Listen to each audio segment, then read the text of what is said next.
Okie dokie, right, this has been a video that's been asked for quite a while. And there's a bit of a sad story. I guess I could cut straight into it. Big reason, basically, this. I'm going to take all this stuff off and we'll unveil, because it's not. I'm not going to start everyone. I'm going to show the show and tell for the camera. Yeah. So I got this, gosh, probably about 3 years ago, and I've only, in short, only driven it in about 1 tank of fuel. There's nothing wrong with it. It's just shit's gone wrong in my basic life. Things have changed. And the economy, not to mention COVID and everything else. So, just generally haven't been in the position to really do anything about it or use anything with it, because it's just, I don't know. It's the idea of what I'll go into is basically I already had a sort of a normal banger box car to use, which I've still got but I don't use, and I got this at the end of one of my last main jobs, because I was always looking every day for about 2-3 years straight. If you actually, anyone that's been on the channel for a long time will remember I actually bought 2 other S13s. I bought a red shell and I bought a grey shell. The grey shell came first, and then it was a complete car, but it was just fucking rusty. It was massively rusty, and so I thought me and my friend we could fix it, but long story short, no, we just couldn't. It was too much work. There was all like the firewall was just completely rotted through. Underneath, like the foot pedals was just completely fucking rotted through. There was nothing. So unfortunately I ended up stripping everything off of it, and I actually kept some bits. Like I kept the carpet and a few other pieces for the interior of this one, which has actually tidied this one up quite a lot. But then I ended up, because I had an engine and an entire car of bits, I ended up getting the red shell, and the red shell I got down from the south of London, and it was a nice shell actually. It was a really nice shell. I think it's been sold on. I painted it grey. I painted the same grey as my first car because I like that grey, which I think is a similar two-tone to the bottom of this one. And basically, long story short, I got so far with converting it, and I was starting with, I wanted to overhaul the rear end, the diff, because I think it had previously been a drag car. I think was the reality of this one. My DC2 was a drag car, so I don't know what it was with me in buying Japanese sports cars that have been used to drag racing, but here we are. But the red one, it basically came to an amazing halt, and the guy that I bought it off was very nervous when I looked under the back end, and I now understood why. Basically, there's anyone that's had one of these, and I could possibly show at a later point, there's 4 main chassis bolts holding the rear subframe of this car, and obviously it's a rear-wheel drive, it's a very important part of the car. And what he had done is he had welded one of the nuts. I think the nuts had stripped and he had welded it on really well, like seriously, just completely, all it was weld. And I'd stripped basically all of it apart from this bolt, and long story short, I couldn't get it off. It was connected to the chassis. It was almost a complete write-off, and I think that's why it was a shell and why it had been left what it was, because the shell itself was pretty much rust-free. It was a really nice shell. So if you could sort that out, which isn't an impossible idea, but it's kind of, you need to have some skills and maybe know someone with some skills to do it. But basically, I ended up getting rid of that. I think I might have got rid of that when I got this, or just before I got this, and I still had my MX-5. Now, when I was working at this job, I bought what was a plug-and-play kit for my MX-5, my 1.6 MX-5. I can't remember the bloody company, but fuck them, honestly. I found out actually what happened to me afterwards by the guy that I sold the ECU to, but it turns out I bought this throttle body kit for the MX-5, and it was meant to be plug-and-play. And I spent like a couple of weeks sorting it out, and I actually got it running, and it sounded great, and it ran pretty good. I was trying to load different maps, and the thing is, it seemed pretty straightforward. Plug in the ECU, it was pretty straightforward of how it all sort of plumbed in and everything. But what I couldn't, all of a sudden, I think after the second start, it like started blowing. It blew my igniter, and it blew some other shit in the bloody fuse area or whatever. And I was like, no way, and I just couldn't get it running, and it was running on like 3 cylinders. And the fuel pump would start going mad on its own and things. So, long story short, apparently I was sold an ECU with a BMW setting on it, and it needed the Mazda setting on it. even though it was a Mazda unit or whatever, it came with it. But basically, I got fucked over. The company was pleading me to take my car up to them, but I was like, look, this is meant to work. It's why isn't it working? But it was just, they wouldn't help me. They just wanted me to go and see them, and at the time I was so busy with work, I just wanted to get this done in my spare time. I hadn't got time to ship my car up bloody north and take it to some dodgy garage or whatever that's not really willing to help me. Long story short, it was fucking awful. It was really, really bad, and I completely regretted the whole thing. I sold my throttle bodies to my friend. He went to some Blink, I think, which are really good, and he got his car tuned up by them, and it's an awesome machine. Really, really nice car he's got. So it's nice, something good came of it, but yeah, that was a complete fuck. So I reverted it to standard. I completely fallen out of love with the car, and I sold it. And I think someone else bought it, had it, enjoyed it for a little bit, and I think he sold it to apparently someone that's got it in touring car now, or in the MX-5 championship stuff, which I was actually looking at, and it would be, I don't know if the flywheel would be viable, because it obviously had a very, very, very lightweight flywheel. Which is what I want to get for this. I want to make this kind of similar, because at the minute this is really torquey. When I have only driven it a handful of times, but it kind of runs out of puff at like 5,000 RPM, and I don't really like that. It's still got like the standard manifold on it, and it's currently, I mean, it's off the road, goes without saying, but there's a few bits. When I last put it away, I did a burnout. I don't know how well this camera's going to pick up the lighting on this. I did a burnout with it the last time before I put it away, and I think that in its turn, it was a bumpy road, it shook the turbo to shit, and the turbo's come a bit loose on the 4 manifold points on below here on the manifold. So that is a video I've got to do. I'm just too lazy to do it, because I can't really enjoy it even if I put it on the road, unfortunately. It's got some history. I'll have to do a better video overlooking this when I can, but a lot's changed around here, and I just feel like since I got this, everybody has been really hateful of me. It's like no one's been happy I've got this car. I'm not that I'd expect it, but I felt a lot of spite very quickly when I got this car, and it's still to this day. I think most people want me to sell it or something. It's a bit weird. But I can go and do an interior look. But I love it. This is literally one of my dream cars. I had this in like Gran Turismo 5, Gran Turismo 6 on like the PS3, and I never thought I'd get one. And I actually had this car. I had the Qs. I had the two-tone champagne Qs, and you know what I did? I didn't know anything about the Silvias. I just liked the look of it. And I had a DC2, and I actually had my MX-5 in there as well, like my first coloured MX-5, not the white one. I had a grey very similar to that.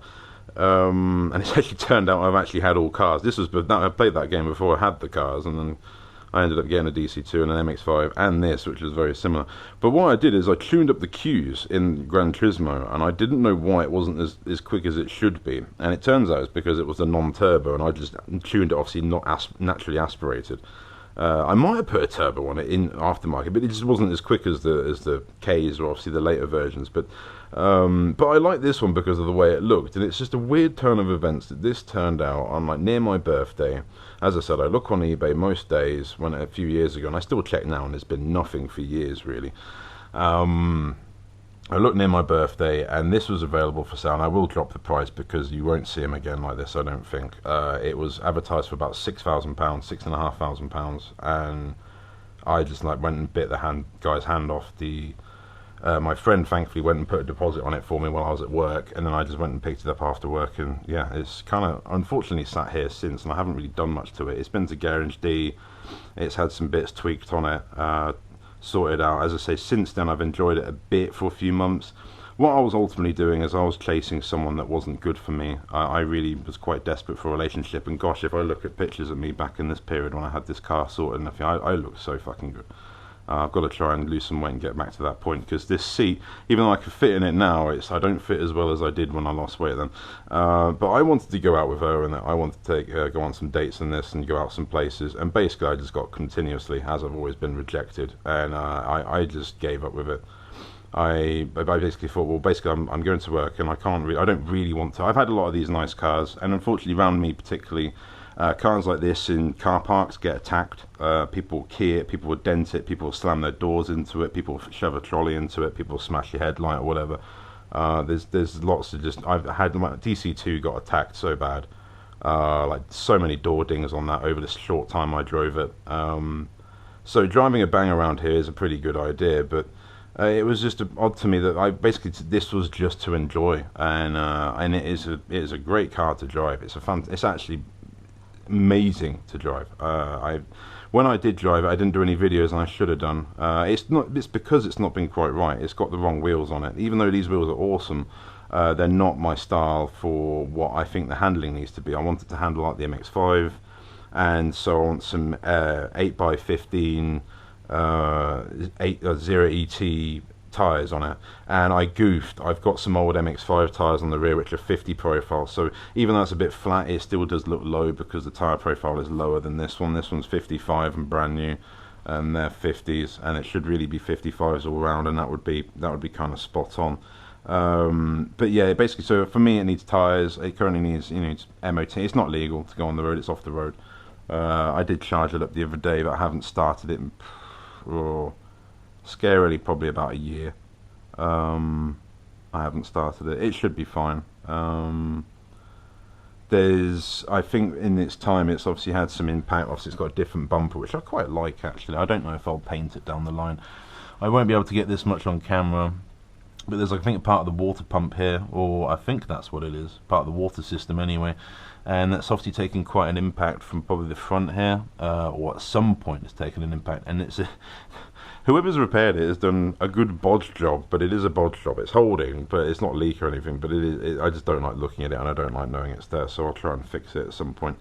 I might even look at putting a bigger turbo on it, but honestly, it's so sweet as it is. I'll do a little sweep round for us, because I've been meaning to do this for a while. There's always like carers here and stuff, and I always feel very self-conscious, even though there's probably some creepers fucking listening to me. There always fucking is.